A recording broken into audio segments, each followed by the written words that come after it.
और बड़ी जानकारी निकलकर सामने आ रही कि 2 दिन बंगाल के दौरे पर जाएंगे पीएम मोदी और पीएम मोदी का 17 और 18 जनवरी को बंगाल दौरा।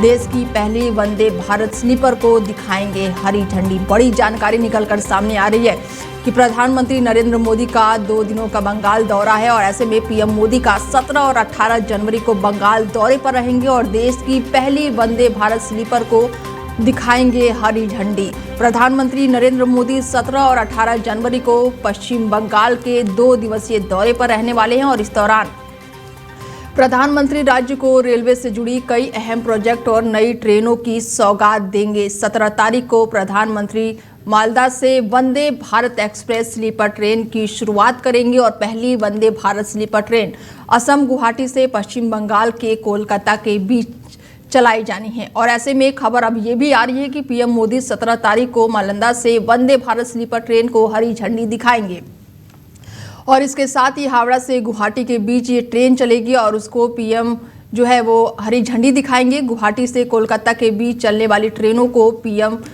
जो है हरी झंडी दिखाकर उसको रवाना करेंगे। ऐसे में बता दें कि स्वदेशी तकनीक से बनी वंदे भारत स्लीपर ट्रेन का भारतीय रेलवे ने हाई स्पीड ट्रायल सफलतापूर्वक कर लिया है और ये ट्रायल कोटा से लेकर जहां पर ट्रेन 180 किलोमीटर प्रति घंटे की रफ्तार से चलेगी। 16 कोच होंगे इसमें और वंदे भारत स्लीपर ट्रेन की लंबी दूरी की यात्रा के लिए तैयार हो गई है। बता दें कि रेल मंत्री अश्विनी वैष्णव ने इस हाई स्पीड ट्रायल का वीडियो भी शेयर किया था और इस वीडियो में दिखाया गया है कि तेज रफ्तार के बावजूद पानी से भरे गिलास हिल नहीं रहा है और पानी नहीं गिरा है। इससे ट्रेन की बेहतरीन स्थिति और आधुनिक स्पेशल और साथ ही उन्नत तकनीक का पता चला। ऐसे में यह बेहद ही खास दौरा माना जा रहा है प्रधानमंत्री नरेंद्र मोदी का। बड़ी जानकारी आपको दे दें कि प्रधानमंत्री नरेंद्र मोदी का पश्चिम बंगाल का दौरा है। ऐसे में प्रधानमंत्री नरेंद्र मोदी 17 और 18 जनवरी को बंगाल के दौरे पर रहने वाले हैं। बेहद ही खास ये दौरा माना जाएगा और इस खबर पर ज़्यादा जानकारी के साथ हमारे साथ विकास जोगी जी जुड़ चुके हैं और उनसे जानते हैं कि कितना खास ये दौरा रहेगा प्रधानमंत्री नरेंद्र मोदी का, क्योंकि आने वाले समय में चुनाव भी है। तो क्या चुनाव से जोड़कर भी इस दौरे को हम देख सकते हैं? विकास जोगी जी जी कितना खास रहेगा ये प्रधानमंत्री नरेंद्र मोदी का दौरा, क्योंकि आने वाले समय में चुनाव भी है?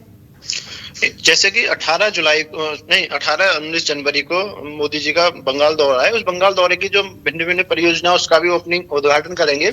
इसके साथ साथ ये तो तय है बिल्कुल कि अगले कुछ समय में नेक्स्ट ईयर में बंगाल का चुनाव होना है। और जैसे अमित शाह जी का बार बार होता है कि हम बिहार जीते, बंगाल हम 100% जीतेंगे। और मोदी जी ने एक बार बिहार में बोला भी था कि देश बिहार की संस्कृति बंगाल से होती आती है, गंगा को करके कुछ बोला था।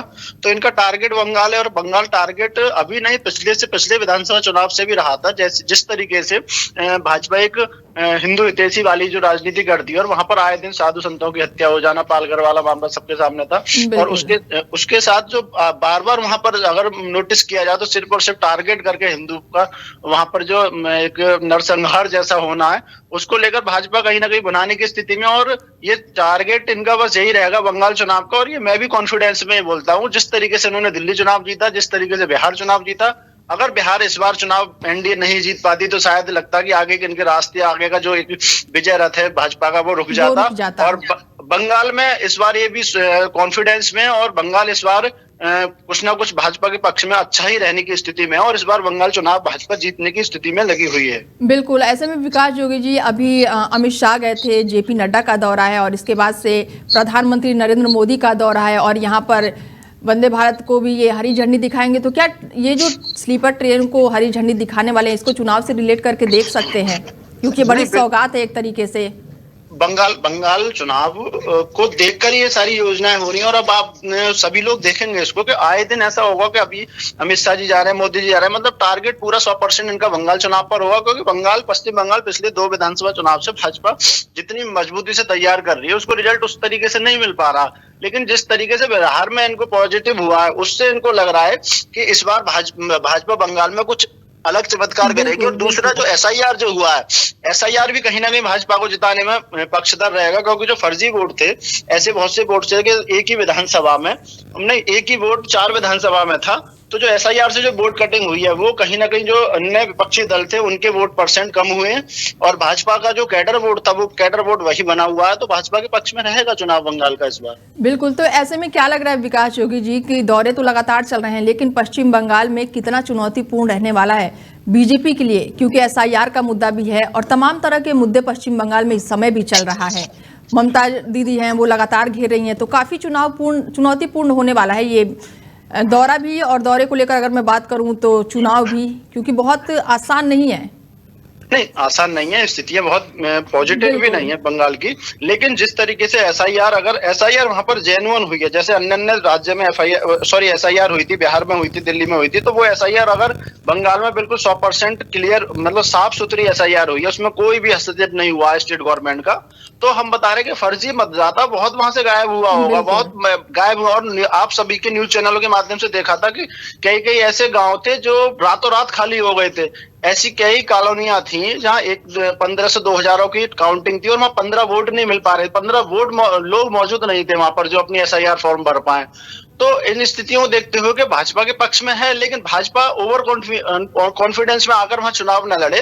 और दूसरा एक सबसे बड़ी कमी रहती है भाजपा के अंदर कि वो टीएमसी के, कांग्रेस के इन्हीं प्रत्याशियों को जो भाजपा एक अपना पटका पहनाकर जो प्रत्याशी बना देती है, उससे कहीं ना कहीं कार्यकर्ता का मनोबल डाउन होता है, क्योंकि 10 साल 5 साल कार्यकर्ता पिटता है और जब नंबर आता है तो कोई दूसरा आ जाता है। तो ऐसी स्थिति से अगर भाजपा बचती है तो मुझे लगता है कि भाजपा इस बार बंगाल में भी क्लीन स्वीप करने की स्थिति में रहेगी। बिल्कुल विकास जी, जो लास्ट मोमेंट पे बीजेपी का अक्सर हमने देखा है कि जो सरप्राइज देता है ना, वो थोड़ा सा कार्यकर्ताओं का मनोबल कमजोर कर देता है। जी बिल्कुल बिल्कुल, अपना 5 साल कार्यकर्ता में तन मन धन से लगा हुआ रहता है और लास्ट टाइम देखता है जब उसका नंबर आता है तो कोई और बन जाता है उसका बॉस, तो उस चीजों से उनके लिए नेगेटिव रहता है और उसी का परिणाम ये लोग भुगतते हैं फिर। चलिए, तमाम जानकारी के लिए बहुत शुक्रिया विकास जी।